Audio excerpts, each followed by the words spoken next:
on a yacht has remained one of Hollywood's darkest mysteries.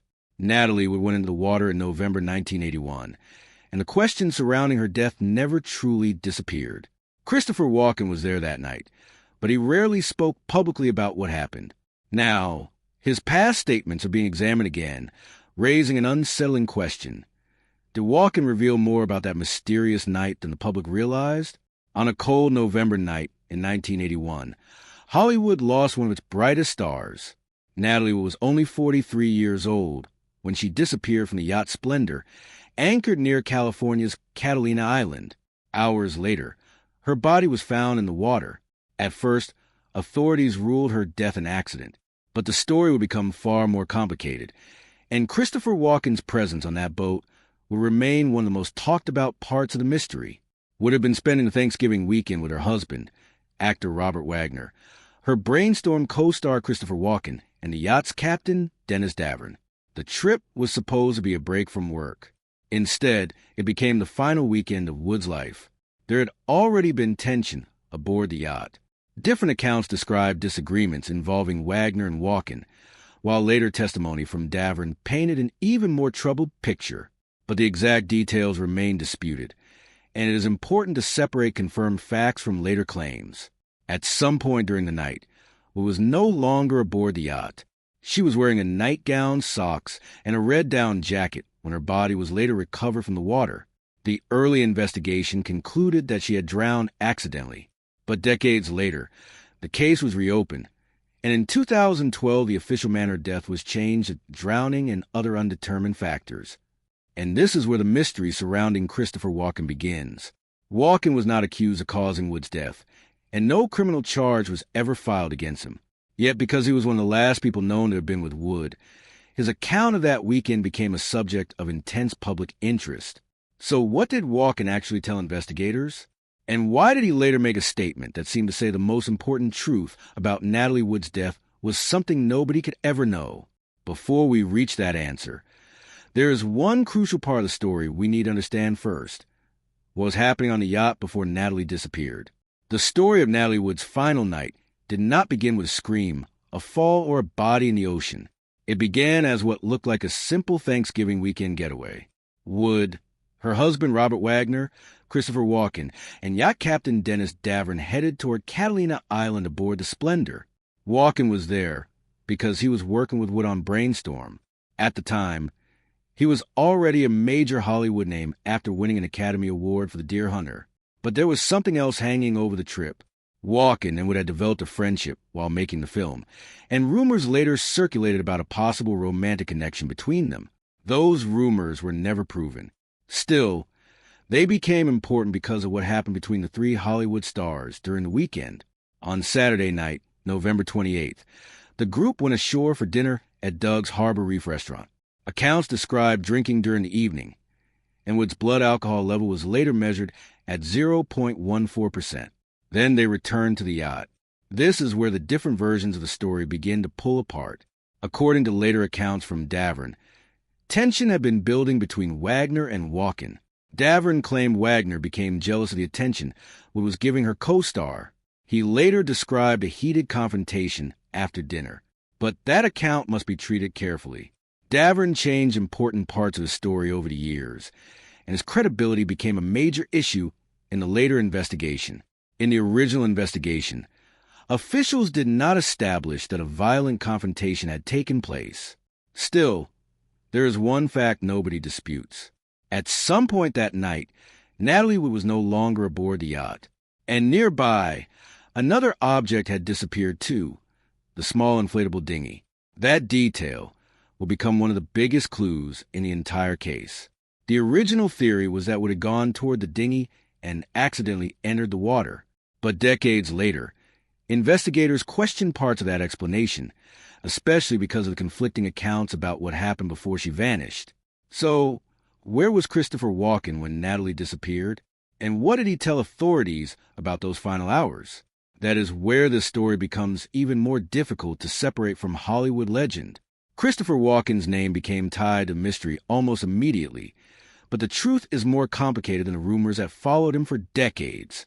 Walken and Natalie were working together on Brainstorm, a science fiction film that would become Wood's final movie. Walken had recently won an Academy Award for The Deer Hunter, while Wood was already an established star with decades of experience in Hollywood. Their professional relationship was close enough to attract attention, and rumors of a possible romance later became part of the story. But there was never public proof that the two were having an affair. What is known is that Walken was aboard the Splendor during that final weekend.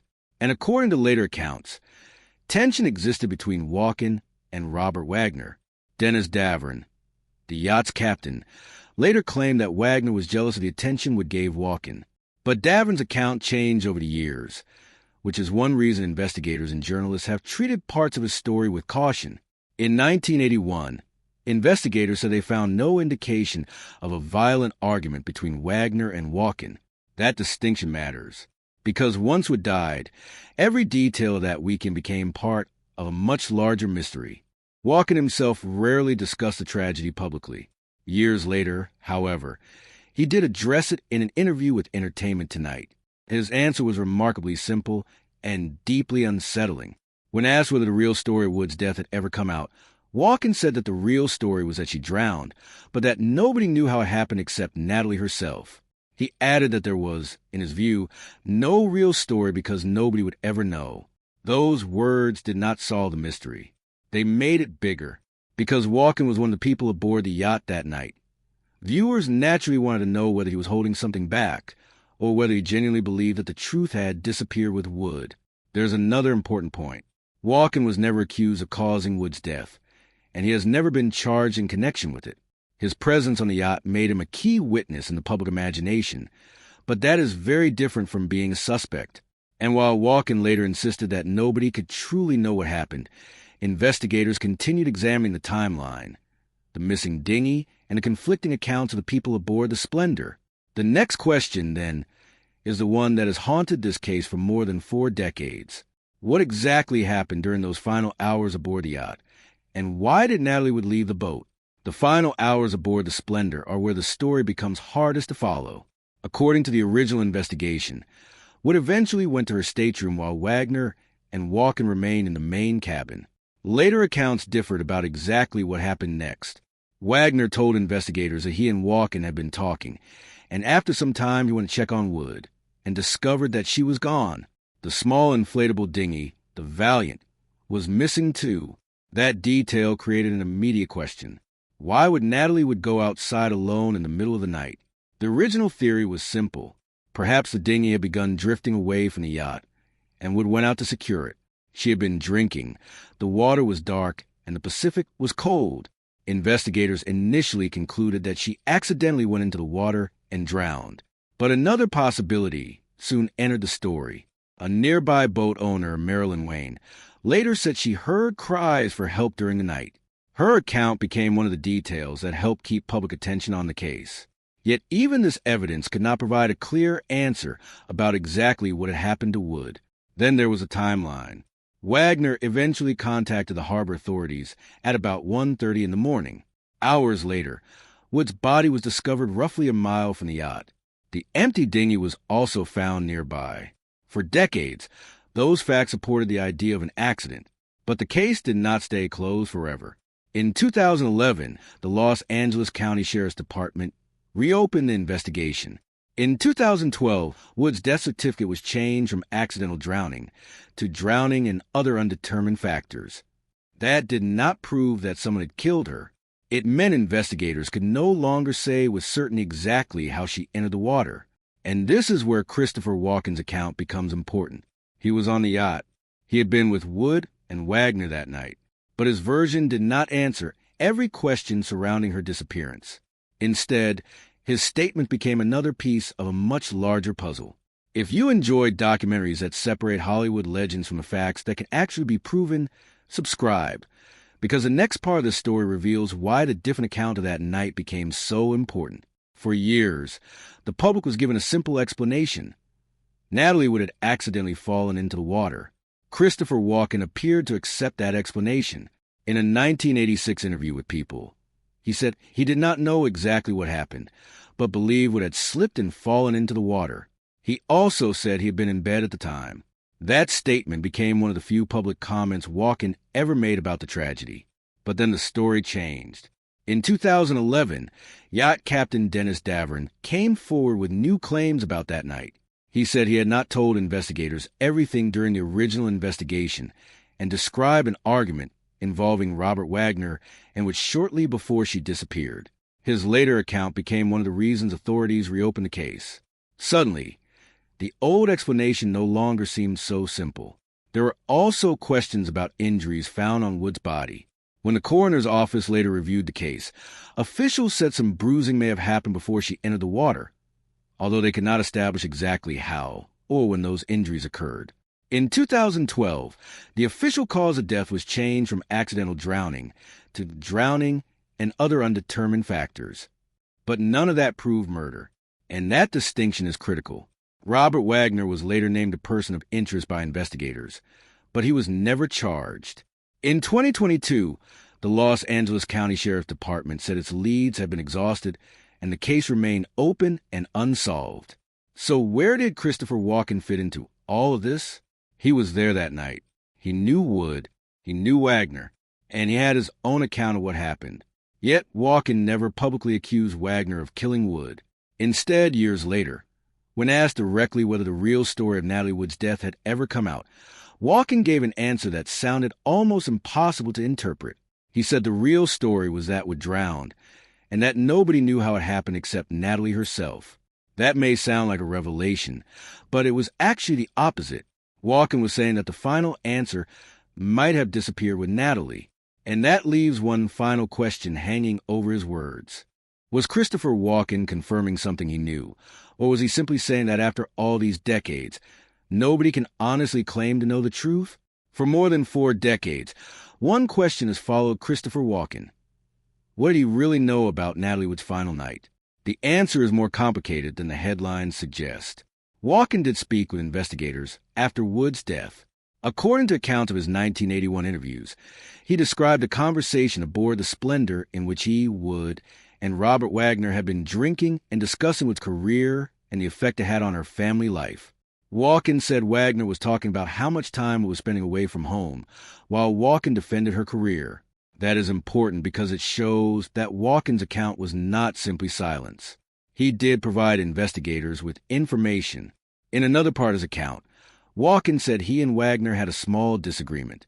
He went outside for a few minutes, then returned to the salon, Wood appeared disturbed, and later went to her room. Walken said he believed she had gone to bed. After that, the timeline becomes uncertain.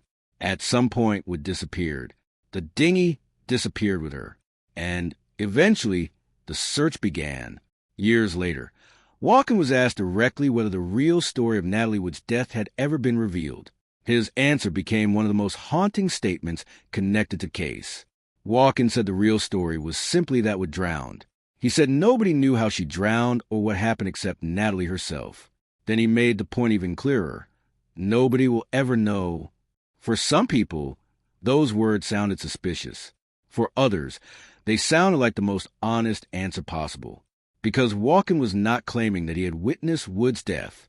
He was saying that the final moments belonged only to Natalie, and that distinction matters.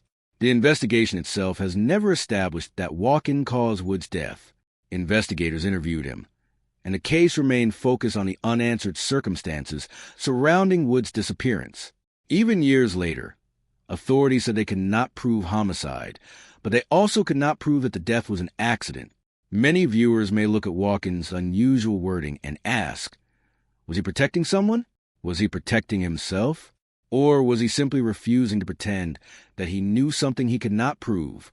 There is no verified evidence that allows us to answer those questions. And that is exactly why this mystery has survived for so long. But there was one development that changed the case more than any interview with Walken ever could. The moment investigators reopened Natalie Wood's death and began examining old evidence with new eyes. When investigators reopened Natalie Wood's case in 2011, they were not simply looking at an old Hollywood tragedy. They were looking at a timeline that no longer seemed as simple as it had in 1981. New witnesses came forward. Investigators said some of those witnesses supported Dennis Davern's account that there had been a heated argument involving Natalie Wood and Robert Wagner before Wood disappeared. Officials also said those accounts raised new questions about what happened on the Splendor. But the investigation still faced a major problem. Nobody had actually seen Natalie would enter the water. Nobody could say with certainty how she got there. And there was no evidence proving that Christopher Walken had harmed her.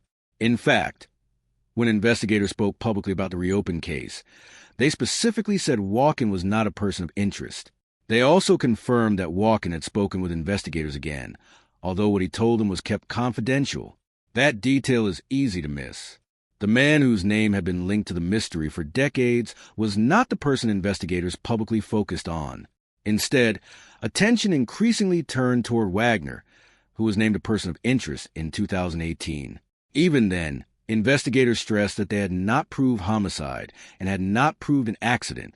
The medical evidence also refused to give investigators a simple answer. Wood's death certificate had originally listed accidental drowning. In 2012, that was changed to drowning and other undetermined factors. Bruising on her body raised questions, but bruises alone could not prove how they happened. And this is where the story returns to Christopher Walken. He was there. He gave investigators his account. He later refused to keep discussing the case publicly, saying he had stopped talking about it decades earlier. But he did not publicly accuse Wagner, and investigators did not identify Walken as a person of interest. So when Walken later said that nobody would ever know exactly how Natalie would ended up in the water, his words suddenly carried a different weight. Maybe he knew something the public did not. Maybe he simply knew that he had not witnessed the final moment. Or maybe, after decades of rumors, books, documentaries, and investigations, he understood something very simple. Some mysteries never give up every answer. And that is perhaps the most painful part of Natalie Wood's story. The investigation uncovered more questions, but not the one answer everyone wanted. More than 4 decades later, Natalie Wood's death still feels unfinished. Not because investigators never looked closely. They did.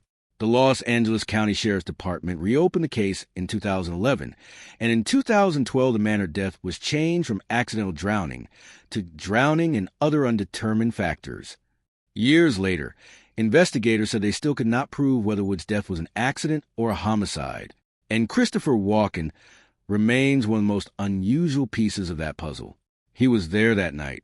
He spoke with investigators after the case was reopened, but authorities publicly said Walken was not a person of interest.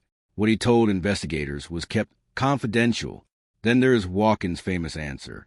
When asked whether the real story of Natalie Wood's death had ever come out, he said that she drowned, but nobody knew how it happened except Natalie herself. He concluded that nobody would ever know. Those words have been interpreted in many ways. Some people hear them and wonder if Walken knew more than he wanted to say. Others hear a man who had lived with a terrible event for years and simply refused to turn uncertainty into a story. The facts give us no basis to accuse him of hiding a crime. What we do know is that the official investigation never established exactly how it entered the water. Investigators later focused much of their attention on Robert Wagner, who was named a person of interest in 2018. But Wagner was never charged, and the case remained unsolved. That is why the mystery refuses to disappear. Natalie Wood was a major Hollywood star. Her life had been lived in front of cameras, but the final moments of her life happened in darkness, far from the public eye. And perhaps that is the cruelest part. Millions of people know the ending, but nobody can say with certainty what happened in those final minutes. Many people watching this may understand that feeling. Sometimes life gives us questions that never receive the answer we want.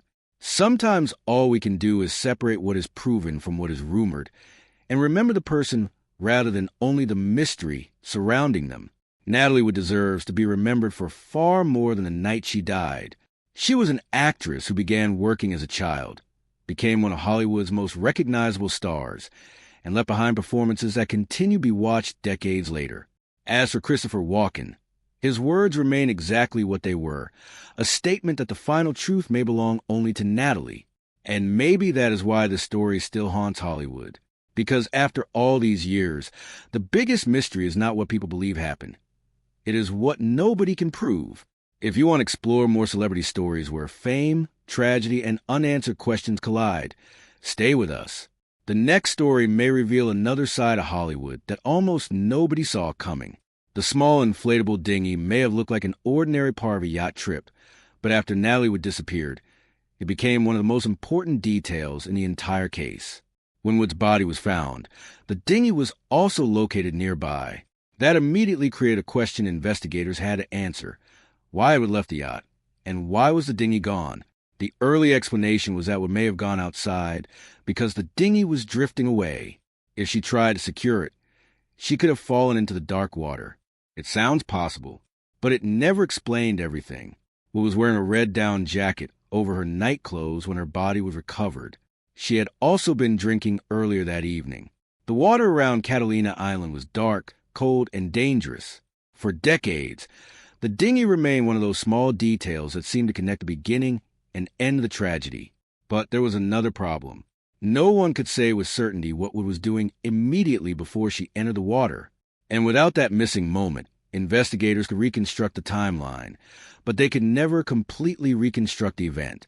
That gap became one of the reasons the mystery survived, because sometimes the smallest missing detail can completely change an entire story. When Natalie Wood's body was examined, investigators documented several injuries and bruises. At first, those injuries did not completely change the official conclusion that she had accidentally drowned. But decades later, medical questions became part of the reopened investigation. Could some of the bruises have happened before Wood entered the water? Or could they have resulted from the struggle of trying to survive? Those questions were difficult because injuries alone could not tell investigators exactly what had happened. The ocean itself could create complications. A person falling into water could hit something. A person struggling in the water could suffer injuries. And a body recovered after spending hours in the ocean could contain evidence that was difficult to interpret decades later. That is why the later change in Wood's death certificate was so important. Officials did not change it to say that she had been murdered. They changed it to drowning and other undetermined factors. Those words were carefully chosen. They meant investigators could no longer confidently classify the death as accidental. But they also did not have enough evidence to officially declare homicide. For the public, however, the change reopened an old wound. People began looking again at every detail of that night. The argument, the missing dinghy, the phone call for help, the witnesses, and Christopher Walken. Suddenly, a tragedy that had happened more than 30 years earlier was back in the headlines. Christopher Walken has spent much of his career avoiding the kind of celebrity attention that follows every word and every private moment. That made his limited comments about Natalie Wood especially interesting. He did not turn the tragedy into a book. He did not spend decades giving dramatic interviews. He did not publicly accuse Robert Wagner. Instead, when asked about the case, Walken usually kept his answers short. And perhaps that silence created its own mystery. People often assume that silence means someone is hiding something. But silence can mean many things. It can mean grief. It can mean discomfort. It can mean someone simply does not want to discuss a painful event from the past. And it can also mean that a person knows the difference between what they personally saw and what they only heard later. Walken's later statement, that nobody knew exactly how Natalie died except Natalie herself, fits that final idea. He was not claiming to have seen the moment she entered the water. He was not publicly confirming a murder theory. He was saying that the final truth remained unknowable. That may sound frustrating, but in a case surrounded by rumors, that may actually be the most responsible answer, because there is a huge difference between saying, "I think this happened," and saying, "I know this happened." After more than 40 years, the second statement still cannot honestly be made about Natalie Wood's final moments. Natalie Wood's death became much bigger than one tragic night. It became a Hollywood mystery, a story repeated in documentaries, books, interviews, and headlines. But behind all of those theories was a real person. Natalie Wood was not simply a name connected to a yacht and an investigation. She was a child actor who became a major Hollywood star. She appeared in films that became classics and built a career that lasted for decades. Then, at just 43 years old, her life ended in circumstances that remain uncertain. Robert Wagner has consistently denied killing Wood. Christopher Walken has never been charged or publicly accused by investigators of causing her death. And authorities have never established exactly how it entered the water. Those facts matter, because the mystery has produced countless theories. But theories are not proof. The most honest conclusion, maybe the hardest one to accept. There are still things we simply do not know. We know what disappeared from the Splendor. We know the dinghy was missing. We know her body was later recovered. We know the official classification of her death changed. And we know Christopher Walken was there that night. But the exact chain of events leading to the water remains unresolved. That is why his old words continue to echo. Nobody will ever know. Maybe someday new evidence will change that. Maybe another witness will remember something important. Or maybe the final answer disappeared beneath the Pacific Ocean more than 4 decades ago. And if so, Natalie Wood's last secret may remain exactly where it has always been. Out there in the dark water, beyond the reach of Hollywood, cameras, and time. For years, Natalie Wood's death was often discussed as a mystery before people remembered the woman at the center of it. That is easy to understand. The circumstances were unusual. The people involved were famous. And the unanswered questions created endless speculation. But Wood's life was much bigger than the final night. She had started acting as a child and became one of Hollywood's best-known stars. She earned Academy Award nominations and built a career that included films such as Rebel Without a Cause, West Side Story, and Splendor in the Grass. Her success came with enormous pressure. She had grown up in front of cameras. Her personal life was also constantly watched. By the time she reached adulthood, fame was not simply a career. It was part of almost every area of her life. That makes the tragedy even harder to understand. A woman who had spent her life surrounded by people ended up dying in darkness, with no confirmed witness to her final moments. And that is why every person aboard the Splendor became part of the story. Christopher Walken was questioned because he was there. Robert Wagner became a person of interest decades later. Dennis Davern's changing accounts brought renewed attention to the case. But none of those developments produced a final answer. For viewers looking at the story today, the lesson is important. The difference between evidence and speculation matters. A mystery can contain unanswered questions without proving a crime. And Natalie Wood's story remains powerful precisely because the truth has never been completely settled. After more than 40 years, one question still stands above everything else. What really happened to Natalie Wood during those final moments? That question has followed Christopher Walken, Robert Wagner, and everyone connected to the Splendor. But despite renewed investigations, changing testimony, and years of public attention, there is still no proven explanation that answers every question. Christopher Walken's own position has remained remarkably consistent. He has never claimed that he witnessed Wood's final moments. He has never publicly accused Wagner of killing her. And he has never presented himself as someone holding the missing answer. Instead, he has suggested that the truth of those final moments may belong only to Natalie herself. That may not satisfy people who want a dramatic ending. But real life does not always provide one. Sometimes a story ends with certainty. Sometimes it ends with evidence. And sometimes it ends with a question. Natalie Wood's death belongs in that final category. Her legacy, however, does not. She remains remembered for her work, her talent, and performances that made her a Hollywood star long before that tragic night. And perhaps that is how she should ultimately be remembered. Not only as the woman whose death became a